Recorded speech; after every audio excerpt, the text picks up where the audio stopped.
안녕하세요. 모먼트 에센스 두 번째 인사드립니다.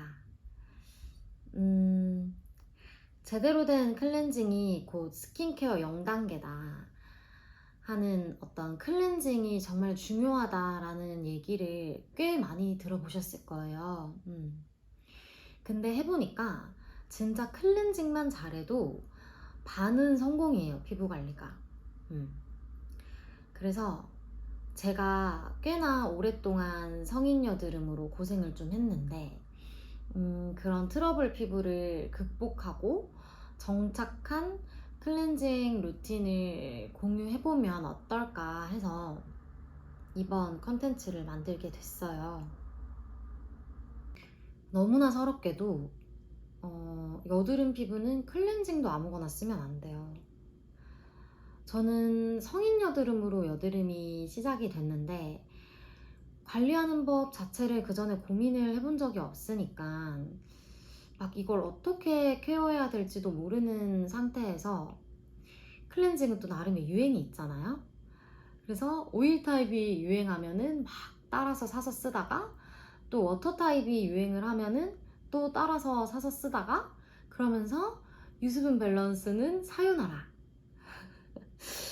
망가진 피부에는 유행이 중요한 것이 아님을 그때 알았어야 됐는데 그러면서 또 밤 타입이 나름의 절충안이 되어가지고 막 또 이렇게 열심히 녹여가지고 롤링 해가지고 썼는데 결국에는 밤 타입도 데일리로 쓰기에는 너무 리치하고 그래서 적합하지 않았어요. 결국은 원점.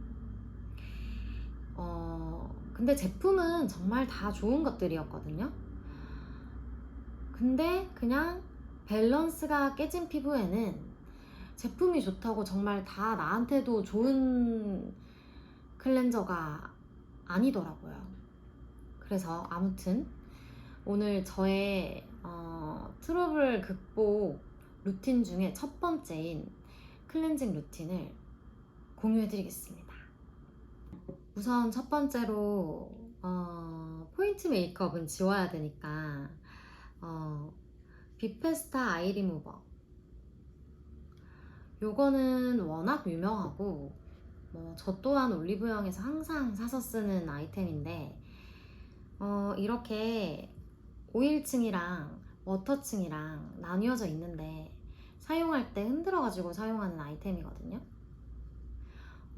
아이 리무버라는 게 사실 대단히 좋고 대단히 안 좋고가 선명한 제품군은 아니긴 한데 저는 이게 이렇게 듀얼 타입 제형이라서 그런지 좀 더 마일드하게 닦이는 느낌이 있어서 계속 사서 쓰고 있는 아이템이고 이게 또 가까운 데 놀러 가거나 할 때 막 이것저것 다 챙겨가기 좀 하잖아요. 그래서 그럴 때 클렌징을 간단하게 챙겨가서 하루 이틀 정도는 화장솜에 흥건히 묻혀가지고 페이스 클렌저로도 저는 쓰는데 충분히 잘 닦여서 좋더라고요. 하루 이틀 정도는. 그래서 요거는 항상 사서 쟁여놓고 쓰는 아이템입니다. 이제 피부를 닦아내야겠죠? 저는 이 제품을 가까운 지인한테 추천받아서 쓰기 시작했었는데 쿠스 클렌징 밀크 제품입니다. 제형은 이렇게 꾸덕하게 흐르는 타입인데 그냥 물기 없는 피부에 손바닥으로 냅다 롤링. 우리 얼굴로 치면 그냥 물기 없이 이렇게 바로 롤링을 하시면 돼요. 전체적으로 구석구석 마사지 하듯이 닦아주시면 되세요. 충분히 롤링을 하고 나면 이렇게 물을 묻혀서 몇 번 더 롤링. 이게 물이 묻으면 미세하게 거품 같은 것이 나면서 좀 더 부드럽게 롤링할 수 있게 제형이 풀어지고 점점 메이크업과 노폐물이 씻겨나가는 느낌이 싹 들어요. 추가적으로 이렇게 씻어내면서 롤링을 반복하고 나면 이제 너무 땡기지도 잔여감이 남지도 않게 산뜻하게 이 과정이 있기 때문에 사실은 2차 클렌징이 필요가 없는 클렌징이기도 해요. 사실 워터나 오일처럼 너무 극단적인 제형은 클렌징은 될지언정 또 민감성 피부에는 트러블을 유발할 가능성이 많아요. 근데 밀크는 유수분 밸런스가 깨지는 피부에 마일드하게 자극을 최소화해서 클렌징 해주기 때문에 그게 정말 좋은 점 같더라고요, 저는. 요 쿠스는 스페인 브랜드인데 스페인 에스테틱 1위 브랜드라고 하더라고요. 비건 코스메틱이기도 하고. 근데 수입 제품이라 그런지 사실 가격이 엄청 싸지는 않아요. 저는 그때그때 인터넷 최저가로 사서 쓰는데 가장 싸게 샀을 때가 6만원 후반대? 거의 대부분 8만원대 가격이 형성되어 있고, 근데 이게 400ml로 양이 정말 많고 제형이 좀 묵직하고 꾸덕한 편이라 한 번만 끝까지 이렇게 펌핑을 하면은 100원 동전 정도의 양이 나오는데 그걸로 충분하거든요. 그래서 해프지 않기 때문에 뭐 사실 그렇게 비싸다고 느껴지지는 않았던 것 같아요.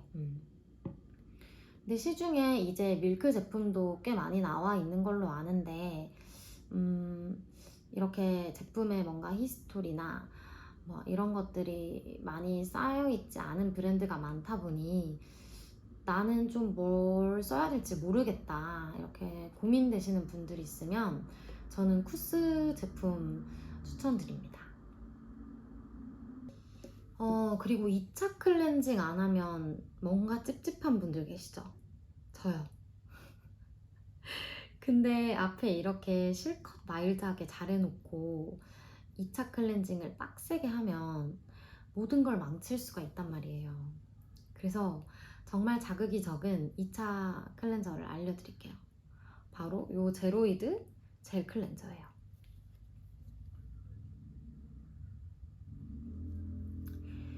요 제품은 젤 타입인데 젤 타입이 등장하면서 워낙 자극이 없다고들 해서 저도 이것저것 사서 써봤단 말이에요. 근데 거품이 안 나는 꾸덕한 젤은 아무리 순하고 좋다고 해도 사용감이 너무 만족스럽지가 않아서 못 쓰겠고, 또 뽀드득 뽀드득 하는 폼 제품들은 피부를 또 다 말려버리니까 그러면 또 유분기가 막 올라오고 그러면 또 피지가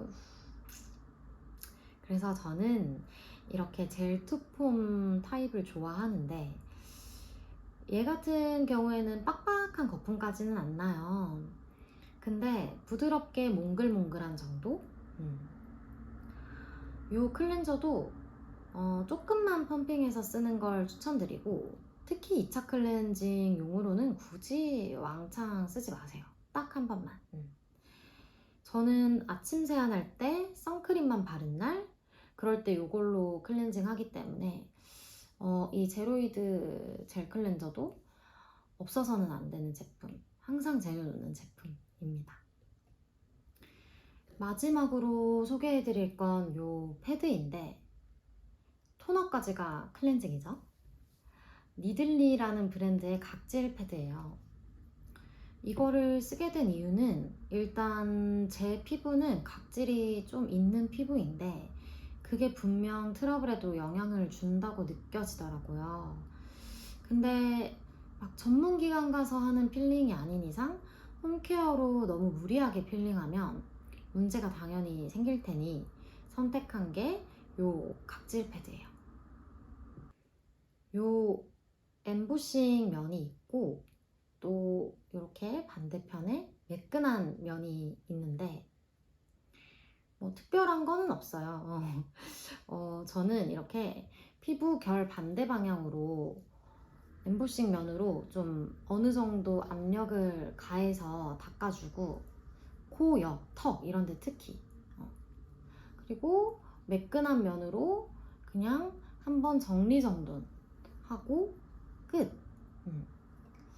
남아있는 노폐물까지 마지막으로 케어를 해주고 플러스로 자극은 최소화하는 데일리 각질 케어가 되니까 저는 이것도 매일 저녁 클렌징 마지막 단계에 필수로 하는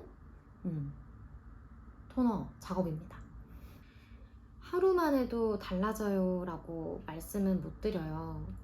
앞으로도 제가 뷰티 컨텐츠를 만드는 일이 계속 있다면 그런 말씀을 드릴 일은 없을 거예요. 그치만 오늘 소개해드린 클렌징 루틴은 정말 저 스스로 오랫동안 유랑하다가 정착한 저자극 루틴이기 때문에 피부가 망가지거나 그럴 일은 절대 없으실 거예요. 그러니 계속 뭔가 시행착오가 있었고 피부 고민이 있으신 분들은 꼭 한번 해보셨으면 좋겠고, 홈케어는 정말 꾸준하게 해보면서 스스로 본인 피부를 좀 관심 있게 지켜보면서 만족하고 또 좋은 방법을 보태나가는 거라고 생각을 해요. 그래서 이후에는 제가 또 엉망이었던 상태에서 피부를 회복하게 된 기본적이고 간단한 루틴, 기초 루틴, 그리고 제품들까지 한번 소개를 해볼까 하거든요. 그래서 기대해 주시고 기다려 주시면 감사드릴게요. 다음에 또 만나요. 안녕.